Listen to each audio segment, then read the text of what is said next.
ಇಲ್ಲಿ ನೋಡಿ, ಒಂದ್ ನಿಮಿಷ. ನಿರ್ಮಲಾ, ಪಿಂಕಿ, ರಾಖಿ, ಅನಿತಾ, ಬೇಗ ಬನ್ನಿ. ನಾನ್ ನಿಮ್ಗೊಬ್ರು VIP ನ ಇಂಟ್ರೊಡ್ಯೂಸ್ ಮಾಡಿಸ್ತೀನಿ ಅಂತ ಹೇಳಿದ್ನಲ್ಲ, ಇವ್ರೆ ಮಿಸ್ಟರ್ ಕನಕಮೂರ್ತಿ ಅಂತ. ನಮಸ್ಕಾರ ಸರ್. ನಮಸ್ಕಾರ.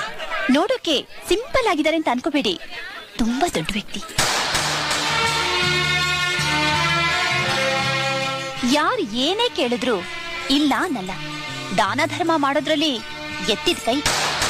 ನಾವು ಯಾರಾದ್ರೂ ಭಿಕ್ಷಕರು ಬಂದ್ರೆ 10 ಪೈಸೆನೋ, 1 ಹೊತ್ತು ಊಟನೋ ಅಥವಾ ಬಟ್ಟೆನೋ ಕೊಟ್ಬಿಡ್ತೀವಿ. ಆದ್ರೆ ಇವರು ಒಬ್ಳಿಗೆ ತನ್ನ ಜೀವನನೇ ಭಿಕ್ಷೆ ಹಾಕಿದ್ದಾರೆ.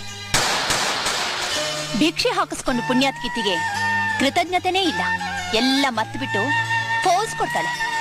ಭಿಕ್ಷೆ ಹಾಕಿದ ಮಹಾನುಭಾವ ಏನು ಗೊತ್ತಿಲ್ಲದಿರೋ ಥರ ಸೈಲೆಂಟ್ ಆಗಿರ್ತಾರೆ.